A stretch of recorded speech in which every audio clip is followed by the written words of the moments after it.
Have you been questioning what's truly driving you forward? As we enter the new moon in Cancer during Cancer's third decan, we're invited to pause, reflect, and ask ourselves whether we're moving towards what genuinely fulfills us or simply staying where it's comfortable. Today we'll explore the deeper symbolism of the Chariot through the Kabbalah Tree of Life and cover the spiritual lessons of Cancer's third decan and finish with a powerful 4-card tarot reading plus oracle guidance to help us move forward with greater clarity, purpose, and confidence. In the reading I did at the beginning of Cancer season, I shared information about the tarot cards associated with it and how the underlying energies subtly change as we move through its 3 decans. The upcoming new moon in Cancer takes place during Cancer's third decan, with its overlay of the 4 of Cups, which asks us to consider whether we are using the Chariot's forward motion to move to what truly fulfills us. Now I'd like to add some more information about the Chariot from the perspective of the Kabbalah Tree of Life in Tarot. For those of you who'd like more information on the Tree of Life, I do have a blog that explains this in more detail, and the link is below. When we take a look at David Wells's card for the Chariot, let's just get that card up there we go, we can see that he calls this card the 18th path, the Chariot, and he has the key words of determination, discipline, and concentration. So it's our first indication that the Chariot is found on path 18. Now, if we take a look at the diagram for the Tree of Life, we can see that path 18 runs back and forth between the black Sephirah and the red Sephirah and lies on the left-hand Pillar of Severity. David Wells's card for the Pillar of Severity has the key words severity, courage, and form. And this tells us that we are traveling in an area that represents restriction, judgment, boundaries, and discipline, providing the necessary structure, logic, and limitations to shape raw energy into distinct physical reality.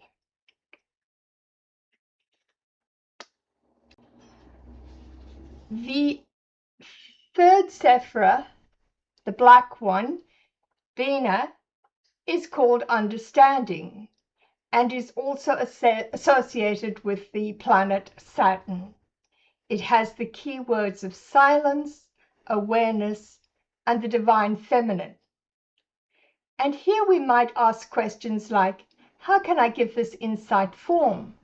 What structure will allow it to exist? How do I shape it? Am I overthinking instead of creating? The fifth Sephirah, Gevurah, is called severity. This is associated with the color red and the planet Mars and has the key words might, discipline, and karma. And here the questions we might ask are, what needs a boundary? What must I say no to? What limits are necessary?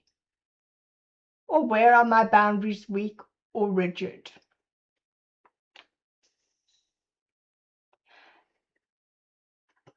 Now, when we had a look at the diagram with all the pathways of the Tree of Life, we saw that there is a Hebrew letter associated with each of them.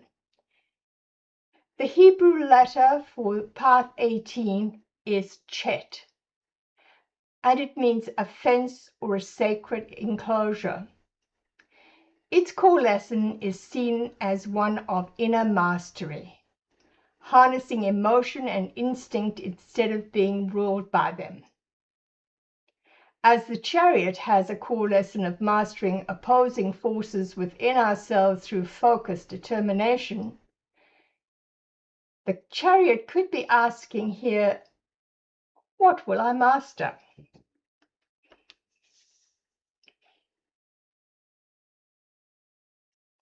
As we look towards this year's new moon in Cancer, we might consider some of the advice David Wells offers us in his guidebook for Path 18, the Chariot, when he asks us to consider what it is we're looking for, what is driving us forward, what prevents us from reaching our destination. Are there things we need to organize now? Are there things we need to put right? Are we still working in partnership and with the community? Or have we retreated into the safety of our own shell? Perhaps it's time to commit to taking one step forward and moving towards what it is you want to bring into being.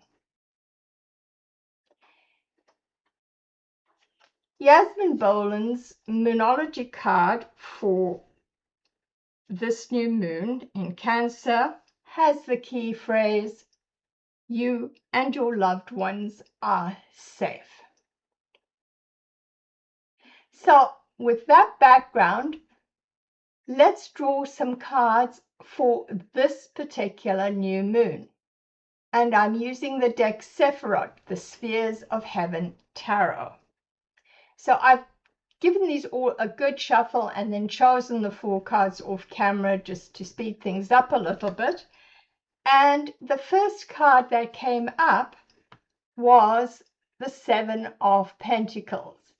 Now this is the overall current energy, the feelings that are affecting us all right now. Well, we know that the 7 of Pentacles certainly has themes of reflection and assessment.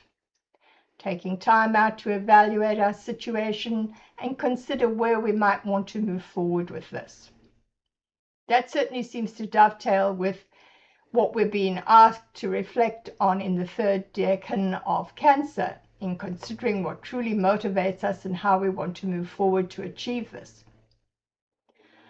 As we move through our assessment process, we are asked to be honest with ourselves about what has worked and what hasn't. This is a time to have patience and persevere with the planning process. It's time for us to lean into the overall energy of the Chariot to help keep us moving forward and not to get stuck in a pattern of procrastination. It could be time for us to recognize that we have both the resources and the skills we need to move forward. The only trick is to be crystal clear in our own minds as to what that actually is.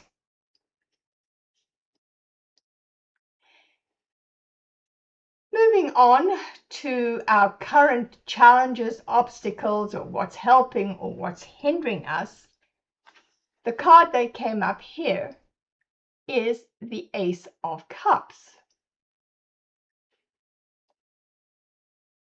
Well, let's ask ourselves, why is the Ace of Cups showing up here in a position of current challenges, obstacles? What's helping, what's hindering? What is it about this card we should be aware of? Aces are usually seen as potential for new beginnings, new starts, fresh beginnings. And cups are always about our emotions and feelings. So what is the message here? Perhaps part of the assessment process being advised by the 7 of Pentacles has something to do with how we really feel about this. Is there something about our attitude to life that needs to change in one way or another? If we reflect on it, finding our answer might immediately spring to mind. Or it may take a bit of self-reflection and probing to really uncover what's going on for you below the surface. Moving on to the third card, we're taking a look at what the underlying influences are, what lies in the unconscious, the subconscious, what we haven't seen or haven't yet acknowledged. And here the card showing up is the Three of Swords.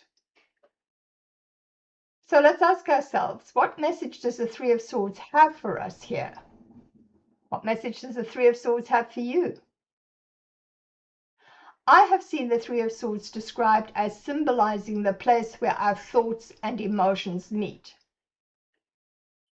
Since the focus of this reading is about our energy as we move into the new moon in Cancer, we could ask ourselves whether we are caught up somewhere in negative self-talk.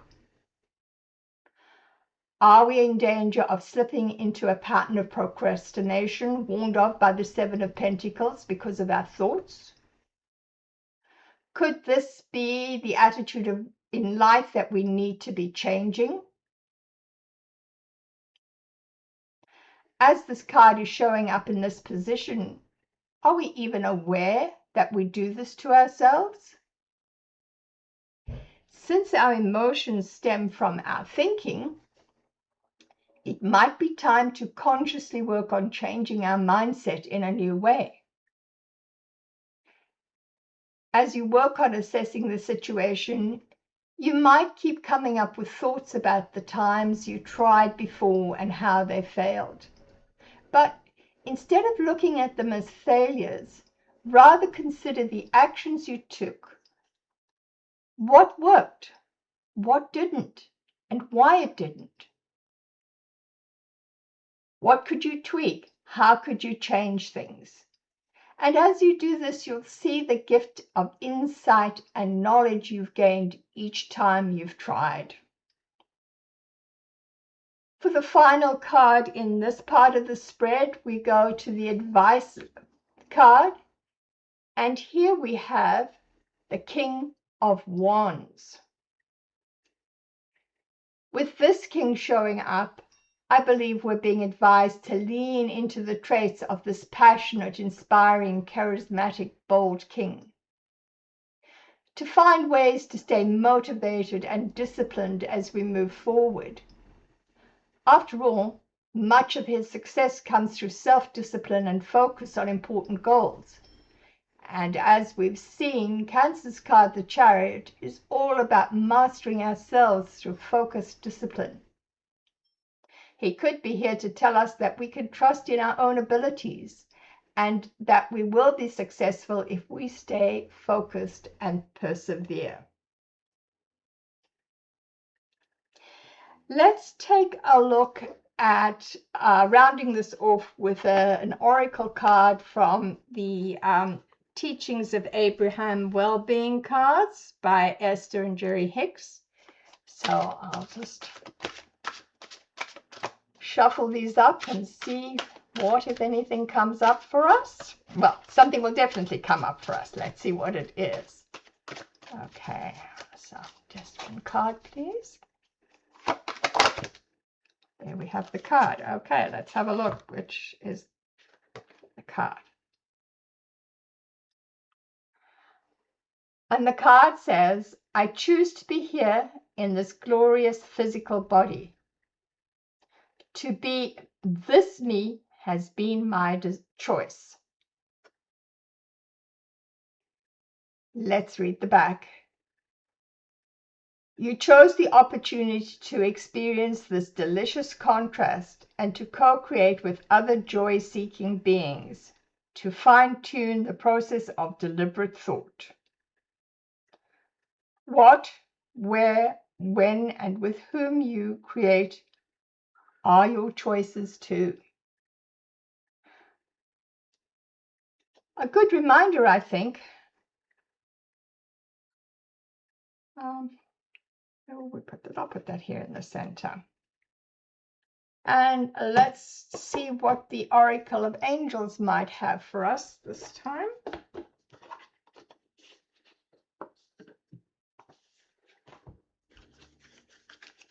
Shuffle those up.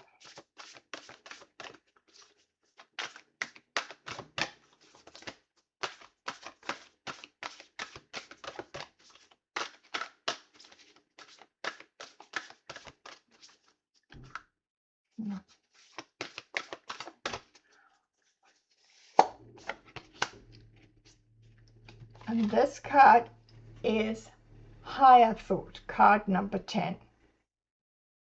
My book says, sometimes in moments of darkness and despair, all it takes to feel better is a decision to lift our thoughts to a higher, more positive place. Simple actions like seeking the company of an old friend or taking a walk in nature can often help to move us out of a negative perspective, giving us a new vantage point from which to view the current situation.